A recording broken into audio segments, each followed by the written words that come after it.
I actually sat down and thought about, hey, let's just think about how does a multi-band compressor work? I mean, we use it all the time in various instruments and also in the mastering chain. But I was just sitting down and thinking that, hey, maybe it might be something that a lot of people like me in the beginning didn't know how to use. And it might be a cool idea to just cover the basics of how does it work and what it essentially does. So what is a multiband compressor? Well, think of it in this way. It's a compressor at the end of the day. It acts like a compressor, it works like a compressor. The only difference between the two is that the multiband compressor allows the user to kind of compress a certain band of a frequency range. That's it. Now let's take an example. If I am working on a session and in the mixing session, I'm finding that the low end, let's say around 90 hertz to 300 hertz, is kind of very dull. It's not punchy enough. And I just want to use a compressor for that frequency range itself. I don't want to compress the whole dynamic range and the whole frequency range above 300 hertz till, let's say, 20k hertz. So what I'll do here is that I'll have the multiband compressor act on that frequency range itself and not affect the rest of the frequency range. So in order to understand this better, let's jump into Logic. Alright peeps, so here we are back in Logic, and this is a project that I'm working on with one of my best friends and a musician, and there is a huge announcement that is gonna come in a few weeks, so watch out for this space for more. You'll get to know soon. So right now I have the outro section of the song looped, and this is where all of the instruments kind of come in together and they're working very nicely in tandem to each other. So let's hear it as it is. In the mastering section, as you can see, there is nothing that is engaged. So let's just hear it how it sounds.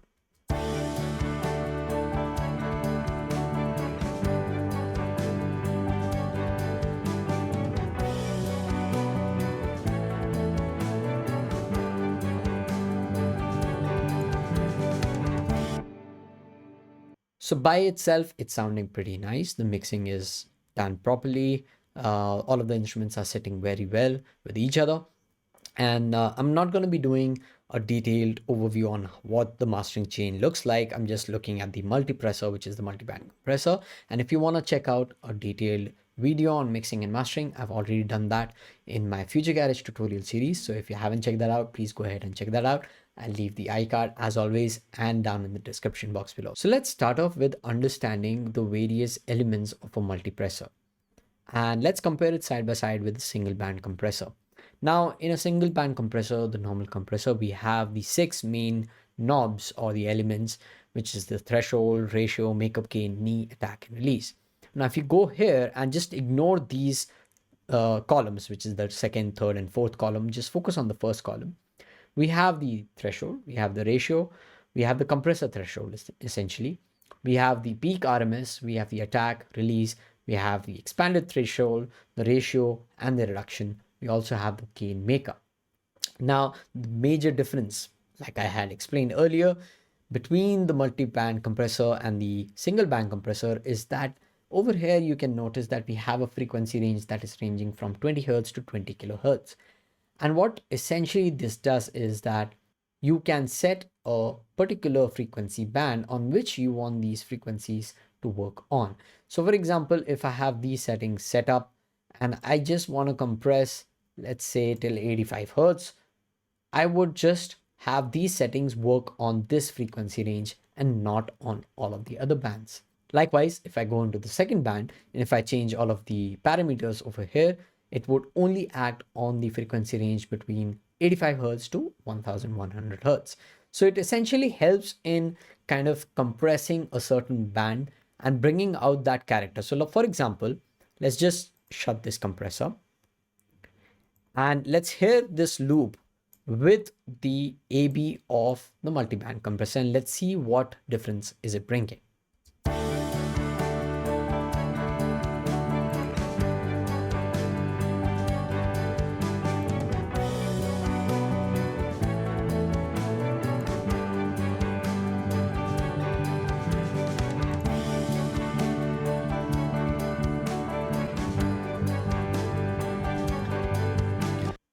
So what we can notice here is that we have much more clarity in this frequency range, which is going to be filled up with the pianos, the violins, and everything else. And also there would be a crossover of vocals, let's say around 1000 hertz to 2000 hertz, and also sometimes 500 hertz. So there would be a crossover over this band. So we need space for the vocals to kind of sit in, and we want the clarity to kind of come in. If you don't do that, and if you increase the gain and we compress that, it's going to be sounding very muddy. We also notice that the kick is sounding very punchy and the basses are coming out. And that's because we have kind of increased the gain a little to about 1.5 dB. We are kind of compressing it by 2.5, and the attack is 2 milliseconds. The release is 61 milliseconds. And we have set the threshold to about minus 22 dBs. But you can also notice that there is a lack in the airiness of the mix. So there is not enough high frequency range information that is going through the multipressor. Let's hear it once again.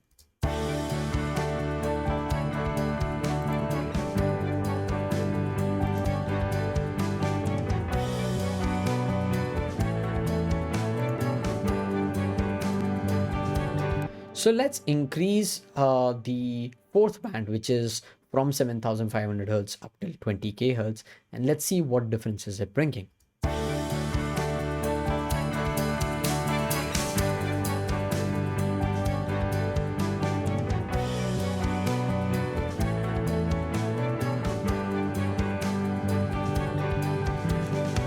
So somewhere around here, it's sounding pretty well balanced with all of the other instruments. We are not having that rim shots in the drums kind of poking in our ears.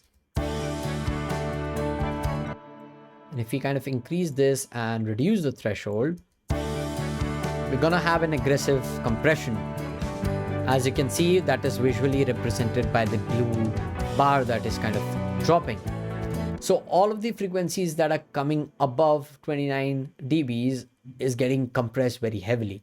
We don't want that because it's kind of sounding very, punchy in our ears. So let's have a very soft compression.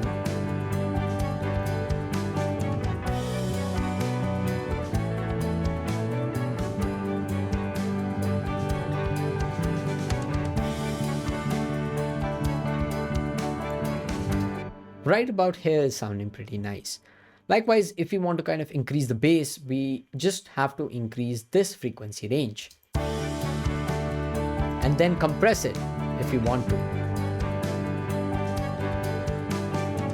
But in this case, what is happening is that all of the transients of the bass and the kick are getting lost. So we don't want that aggressive compression. So let's bring it up. Let's reduce the gain.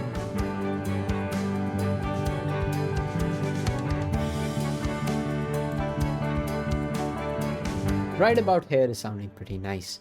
Now what you can also do is that you can solo each and every band and hear how it sounds. So let's hear that.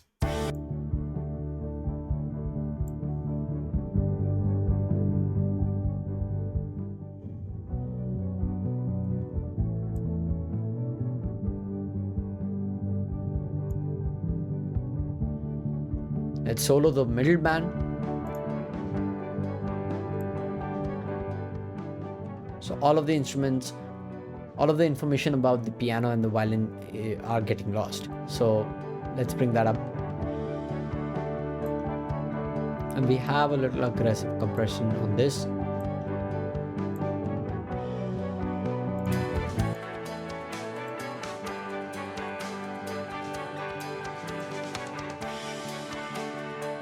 Right about here is sounding nice. And I think the rides are pretty harsh. Let's reduce that a little.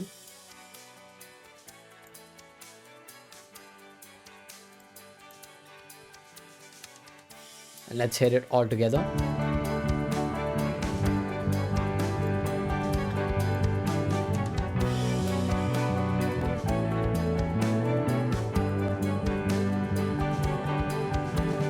So when the dry signal is kind of coming in, you can hear that the lower end is kind of muddy and there is not enough information in the higher frequency range.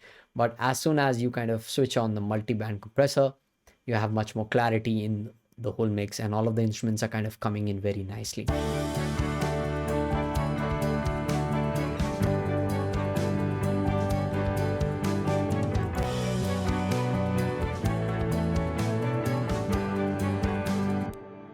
So that's how we use a multiband compressor in all of our mastering chain essentially, and it really is an amazing tool. But the most important point here to keep in mind is to use the multiband compressor sparingly.